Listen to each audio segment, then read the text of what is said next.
Bonjour, je fais cette vidéo pour vous aider à comprendre et interpréter des dessins et des plans de dessin technique et industriel. Donc, je vais faire cette vidéo de façon à ce que ça soit le plus simple possible et le plus court possible pour que vous soyez en mesure de comprendre les éléments qu'on voit souvent dans les dessins.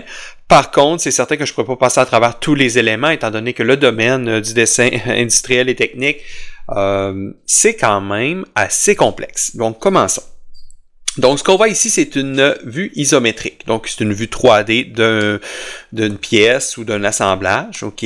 Par la suite, on va avoir des vues projetées ou des vues auxiliaires ou des vues standards. Donc, dans ce cas-ci, ça va être des vues standards. Donc, on a une vue de face. Donc, c'est comme si on regarde le dessin à partir d'ici. On regarde par là. La vue de dessus, bien sûr, on est sur le dessus si ça le dit. Et on a aussi la vue de droite dans laquelle notre œil serait positionné ici.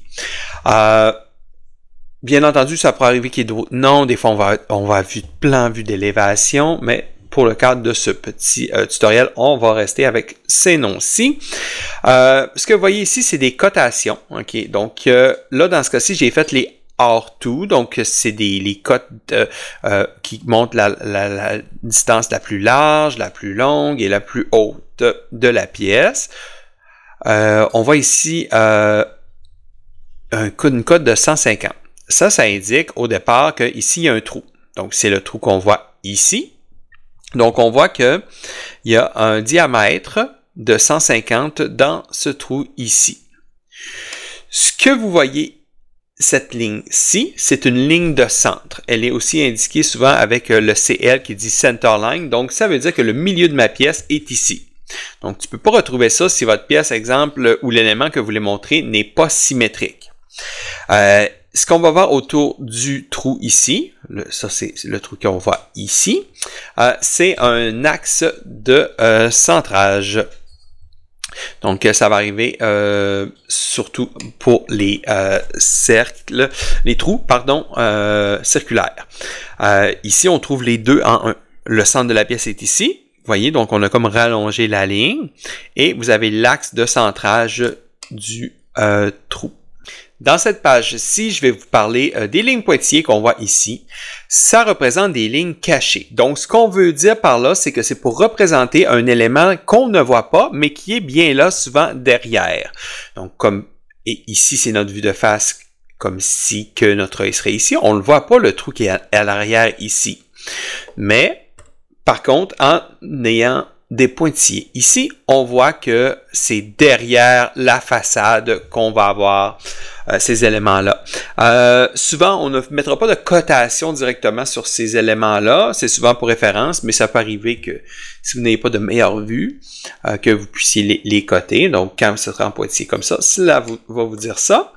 Par la suite, ce qu'on voit dans le tour, on appelle ça une cartouche. Souvent, on le remplit avec des informations comme qui est-ce qui a fait le dessin, la compagnie, tout ça. Fait qu'on appelle ça une cartouche. Concernant la cotation, ici, on a un trou.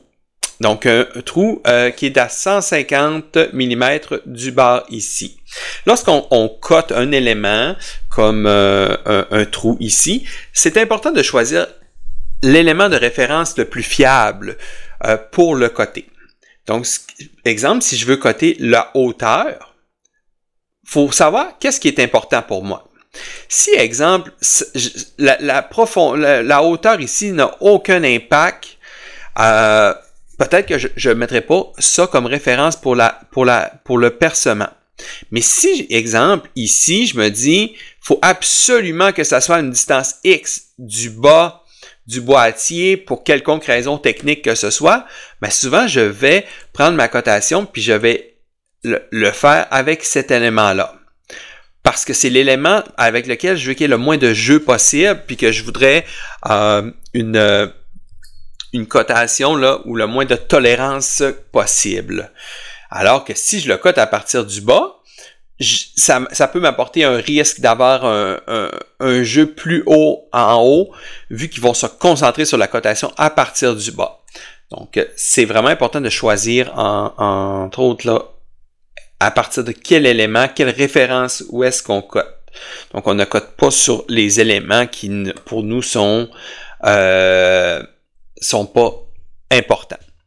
Dans cette feuille-ci, je vais vous montrer ici, OK? Je l'ai inscrit, c'est une vue arrière. Donc, c'est comme si que l'œil serait à l'arrière ici et regarderait le derrière de la pièce. OK? Ce que l'on voit ici, c'est ce qu'on appelle une vue interrompue. Donc, c'est pour raccourcir une pièce. Donc, si moi, exemple, l'important, c'était de montrer les trous ici, puis que je manque des fois de place sur ma page, ça peut arriver que j'utilise une vue interrompue pour raccourcir la pièce. Mais l'important, quand vous faites ça, c'est que vous mettez votre cote ici qui indique, elle a quand même, regardez, elle a quand même 1900 mm. Fait que c'est la même longueur que ici, sauf que à des fins pour faciliter l'image et l'identification et tout, j'ai raccourci la pièce.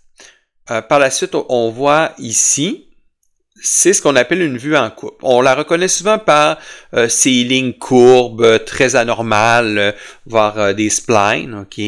Ça peut arriver qu'il y ait des hachures. Quand il y a des hachures, souvent, ça veut dire que le matériel est épais et qu'on est à l'intérieur du matériel. Dans ce cas-ci, pour être honnête, il n'y aurait pas dû en avoir parce que c'est comme si je suis dans le milieu de ma pièce et je regarde, tu sais, la pièce, elle n'est pas assez épaisse, là. Donc, probablement que ma vue ici n'aurait pas dû avoir de hachures, mais les hachures indiquent souvent un matériau X pour dire qu'on est à l'intérieur du matériau. Dans cette page-ci, on peut voir ce qu'on appelle un état déplié. Donc, c'est utilisé en tôlerie.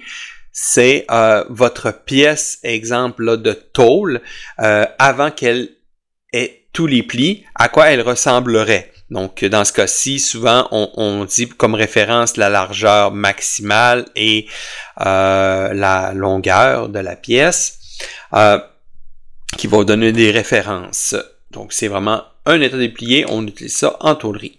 Par la suite, on a ici des bulles qui rappellent à ce qu'on appelle ici une nomenclature, ou en anglais, ça va s'appeler un BOM ou un Bill of Material. Dans un Bill of Material, on peut indiquer des trucs comme, premièrement, le numéro d'article. Dans ce cas-ci, c'est simple, j'en ai un. Mais si c'était un assemblage, probablement que j'aurais plusieurs bulles possibles. On peut inscrire toutes sortes d'informations telles que les numéros de la pièce, ça pourrait être la description, le matériau.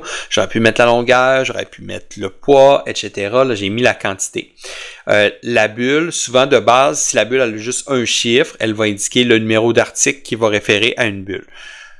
Lorsqu'on a des fois des bulles comme ceci avec des lignes de séparation, le chiffre en bas, souvent, il indique la quantité. Comme si, exemple, j'avais eu un 3 en bas, ça aurait voulu dire la pièce 1, j'aimerais ça l'avoir 3 fois. Donc, il va falloir la fabriquer à 3 reprises. Ben sinon, ça peut arriver que le chiffre du bas indique autre chose, mais ça va être écrit souvent, il va y avoir une légende à quelque part là, qui va vous l'indiquer dans ce cas-ci. Bien entendu, j'aurais pu vous parler des symboles de soudure, des vues d'assemblage, des vues de fabrication, de détails, ainsi que les vues éclatées, mais je voulais faire ça assez court, donc on y reviendra dans une autre vidéo. Donc j'espère que ce petit vidéo va vous avoir aidé. Merci.